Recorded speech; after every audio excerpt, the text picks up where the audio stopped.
Olá pessoal, tudo bem? Começando o nosso devocional falando de propósito, blindar propósito é o nosso desafio desses dias. E aí, antes de você blindar, você precisa entender, identificar qual é o seu propósito, os níveis de revelação desse propósito. E é isso que nós vamos compartilhar hoje aqui com você. E hoje comigo aqui, Michel. Tudo bem, Michel? Tudo bem, melhor do que eu mereço. Então tá bom. Michel, quando fala de propósito, viver propósito, virou uma palavra meio que da moda hoje, né? Virou. É, E viver propósito não é tão simples, né? Como parece, né? é moda é falar, né? A moda é falar. Difícil é viver. Quando vive, a nossa geração, ela tá um pouco chorona, né? É, Um pouco sentida de tudo. Quando falo de viver propósito, normalmente mexe com tudo aquilo que a gente conhece, mexe com o conhecido, com o desconhecido, mexe com aquilo que a gente gosta, com o nosso conforto, com a nossa estabilidade. O Senhor sempre vai mexer na nossa zona de conforto, né? Sempre que o Senhor chama alguém para viver o propósito, uma das primeiras coisas que ele vai impactar ali é a zona de conforto. O que te vem à mente quando Deus mexe na zona de conforto para estabelecer propósito? José. José.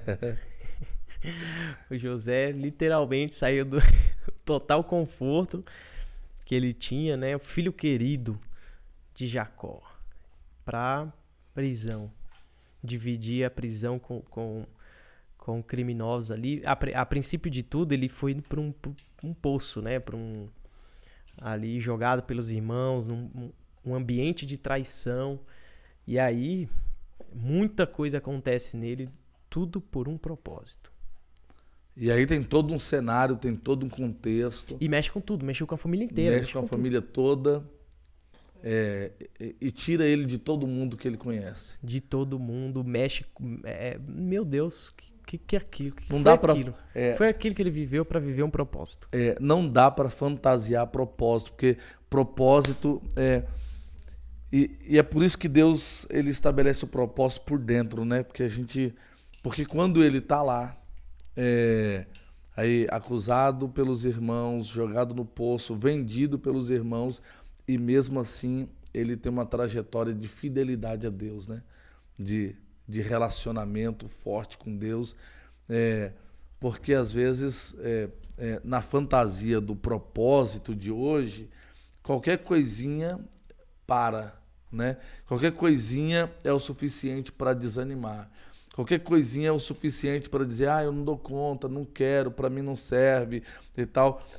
E aí José está sendo bombardeado ali, né? Pela própria casa, pela própria família, por tudo, mas ele está em aliança com Deus. Ele está em fidelidade ao Senhor. Ver essa realidade do propósito de José, ver a realidade do propósito que se estabelece na vida de Pedro, que a gente estava conversando agora há pouco, né? Deus já chega ali na vida de Pedro já sacudindo também, né? É muito bonito, né? A gente estava falando que Pedro era um cara que estava ali vivendo a vida dele comum, ordinária, né? A vida normal. Só que ele estava ali diante de uma frustração e estava tudo muito bem planejado pelo próprio Cristo. Aquele momento, aquele ambiente, prega o evangelho ali, tá pregando e tal. Mas a voz está baixa. Você poderia me emprestar o seu barco? Ali já começa a desenhar, né? Assim, a gente já começa a visualizar o propósito que Deus tinha na vida de Pedro. Usa o barco de Pedro. Automaticamente, os pescadores também estavam ouvindo a mesma mensagem, né? E eu acredito que eles foram impactados também com aquela mensagem. E aí, depois que termina, Jesus fala assim, vamos para distante, vamos para mais profundo, onde as águas são profundas. Para quê? Para pescar. Só que já pescou a noite inteira, não pescar nada, vou jogar alguma coisa, vai pescar alguma coisa. Mas havia um propósito naquele chamado de Cristo. E esse propósito Era um propósito momentâneo ali, propósito daquele milagre, que trazia ali um propósito maior por trás, que era, vamos, Pedro, o experiente, o cara que conhecia o mar ali onde ele estava, ele que conhecia, ele tinha vivido a experiência, falou, olha, eu vi que não deu certo, mas sob a tua palavra eu lançarei a rede. O cara já aceitou já de cara ali. Conheceu Jesus, conheceu a palavra de Cristo ali, já impactou, vai, melhor pesca da vida dele, a maior de todas. O barco quase afunda, divide com outros. Aí, depois aí Jesus chama para o real propósito que começou ali. Agora eu quero fazer você pescador de homens. Eu acho que é engraçado que Pedro era pescador. O sucesso da vida dele era pescar. Se ele pescasse muito, aí é que ele estava no sucesso mesmo, no auge. E ali foi o auge do sucesso. Ele pescou a maior pesca da vida dele. Mas quando Jesus chama ele, olha só, quando ele entende que Cristo estava chamando ele para um propósito, a Bíblia diz que ele largou tudo e seguiu Cristo. O que nós estamos dispostos a largar? Esse é um nível de revelação importante, significativo, e já traz muitas lições, né? Muitas. Porque tem muita gente que quer viver o propósito sem antes ouvir o Senhor, sem antes se conectar com Ele. E aí quer viver o propósito por aquilo que os outros viveram, pela experiência dos outros, porque alguém falou, e aí tudo isso fica muito complicado, porque propósito é somente o Senhor, que nos fez com uma razão, plantou a gente aqui na terra com uma missão, com um propósito, e é Ele quem comunica, e às vezes a gente vai ouvindo o nosso propósito através dos outros, e aí fica sem convicção, sem substância para o dia da adversidade, né? Sem substância para o dia da aflição. Quando Pedro é chamado pelo Senhor aqui, ele sobe um nível e ele entra no ambiente do propósito.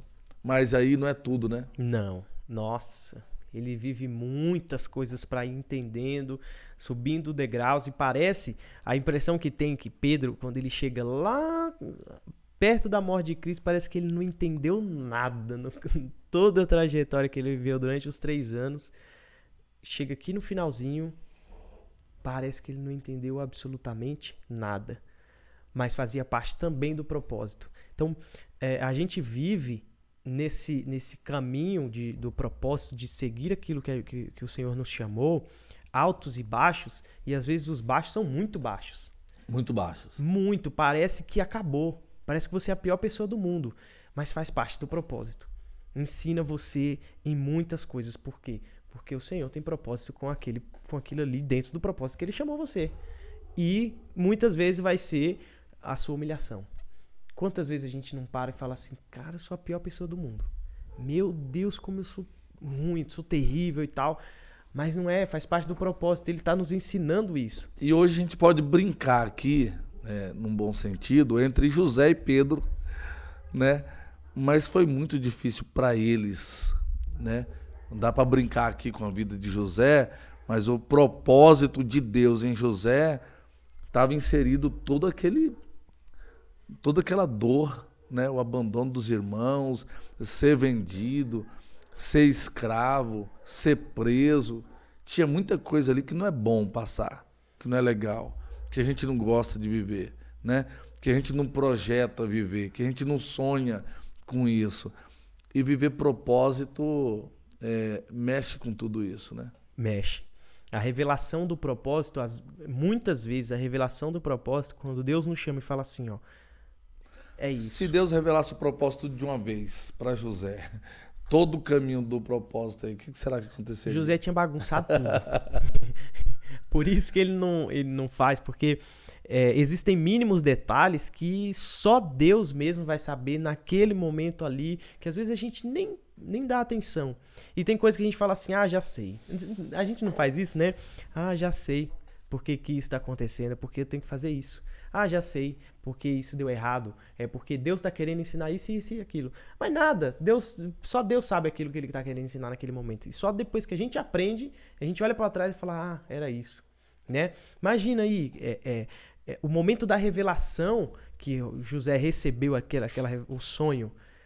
Eu vi que o sol, a lua e as estrelas se prostravam diante de mim. Que eram os irmãos, né? Para ele, nossa, que sonho, que coisa linda. Contou para os irmãos e para a família uma alegria e tal. Só que na revelação, no ato, que aquilo ali aconteceu mesmo, não foi essas flores todas. Ele chorou. Foi algo assim muito difícil para ele. Porque ele estava já num patamar ele já não estava mais sofrendo fisicamente, ele não estava mais preso, ele não estava passando por nenhuma privação. Ele era ali o braço direito de Faraó. Ele era o governador. O cara, ele não estava bem. Mas os laços familiares e essa questão ainda precisava ser tratada. E quando veio assim o auge, o ápice do tratamento da vida dele, foi doloroso, foi difícil para ele ali, a revelação, olha, eu sou o José. É muito linda aquela cena, mas ainda assim, olha só, depois que tudo que José viveu, achando que já tinha vivido de tudo, ele vê os irmãos e o pai se humilhando, porque precisam de comida, porque precisam disso, e ele era a única pessoa que poderia liberar. Gente, isso é muito bonito. É muito bonito. Mas não é fácil. Não é fácil. É muito difícil. É muito difícil, porque... E aí quando José ele dá o nome dos filhos ali, dizendo, Manassés e Efraim, Deus me fez prosperar na terra da minha aflição, Deus me fez esquecer o meu passado e a casa do meu pai. E aí ele está diante dos irmãos, ele chora diante dos irmãos, ele mostra que não tinha esquecido tudo aquilo que tinha passado, que não tinha de fato deixado tudo para trás, mas que ele estava vivendo propósito, se cumpriu aquilo que Deus disse que se cumpriria, que aconteceria. O que o Senhor está querendo promover hoje nos nossos dias é levantar pessoas mesmo com esse perfil de firmeza, né, para viver o propósito, mesmo que doa. E a gente que vive o ministério, eu sou praticamente um recém-casado, 15 anos namorando com a minha esposa, faz hoje. E aí, assim, é algo muito poderoso, é algo extraordinário, mas é algo que dói muito quando você passa por momentos difíceis junto com a sua esposa, e aí depois vem os filhos, né? E aquele propósito que você recebeu do Senhor, aquela firmeza que você recebeu do Senhor, de repente você está passando algumas privações ali muito difíceis, né? Dias de muita dor, de muita aflição. Deus me deu uma sabedoria muito grande, Michel. E eu chamei minha esposa por um pacto de silêncio quando nós casamos. Eu falei, esposa, seu pai é pastor, viveu todos os desafios do ministério, meus pais também, e agora é a nossa experiência. Vamos passar nós dois aqui quietinho, em silêncio. E aí, alguns meses atrás, contando para o meu sogro algumas coisas que nós passamos, ele falou, nossa, mas vocês nunca contaram nada, vocês nunca falaram nada. É porque tem momento que é muito difícil passar, né? Não dá para você contar, não dá para você... A gente gosta de contar testemunho, a gente é crente, como diz você, a gente é evangélica. A gente gosta de contar testemunho, mas o dia que você está passando pelo processo e que Deus te coloca no caminho do treinamento, né, do processo, porque o propósito ele carrega um processo muito dolorido, né? Muito difícil. E aí, enquanto você está passando pelo processo, que aí tá a esposa, tá os filhos, é muito difícil, né? É muito difícil e as pessoas não têm necessariamente a obrigação de entender aquilo ali. Então, às vezes, quando a gente compartilha com quem nós necessariamente não devemos compartilhar, a gente pode correr um risco muito grande de ouvir algo que Deus não falou. E quando a gente ouve coisas que Deus não falou, dentro do propósito que Deus nos colocou, a gente corre o risco de dar uma volta a mais no deserto. Porque a gente tempera, coloca os temperos naquilo que Deus colocou a gente para viver. E isso é muito difícil. Imagina aí, voltando a Pedro, né? Pedro desceu do barco para andar. Se Pedro fosse só mais um ali naquela situação, ele também teria gritado, é um fantasma. E não sairia do lugar. Mas, para viver aquela experiência, ele teve que falar assim, eu quero que o Senhor... Vou correr o risco. Se é o Senhor, ordena. E quando o Senhor ordena, ele desce. O único lugar que não trazia risco para ninguém ali era o barco. E Pedro desce do lugar de conforto. Ele sai do lugar do conforto, ele sai do lugar de segurança para viver uma experiência extraordinária ali, sem ouvir os que estavam próximos. Porque nem sempre os que estão próximos sabem aquilo que eles estão vendo. E acaba sendo uma distração, né? O propósito, ele vai ter muitas distrações no meio do caminho, né? Muita gente querendo dar opinião, dar um conselho, e aí, principalmente quando a gente é jovem, né? Aí o pessoal chega e aí dá um conselho, dá rapaz, não vai por aqui não, tem outro caminho aqui. E aí, às vezes, quer impedir a gente de viver esse propósito e blindar o propósito, ter entendimento disso, ter conhecimento de qual é o nosso propósito, vai nos fazer alinhar a nossa visão ali e impedir muitas dessas distrações no meio do caminho, né, que vai aparecendo, que vai acontecendo. E aí, nós vamos continuar no próximo devocional esse bate-papo, tá bom? Pode ser, Hércules? Pode ser, diretor? Nós vamos continuar hoje esse sabadão lindo, maravilhoso. Vou continuar com você, Michel, Bora. pro próximo, e nós vamos continuar aí olhando para a vida desses homens aí, José, Pedro e alguns outros que nos ensinam tanto com o propósito que viveram, porque propósito não é simples, não é fácil, mas precisa ser vivido. Propósito é o que dá sentido à sua vida. Quando você chega lá no final e você não viveu o seu propósito, você carrega uma certidão de inutilidade de alguém que passou pela vida e não fez a diferença. Tá bom? Eu espero você no próximo devocional.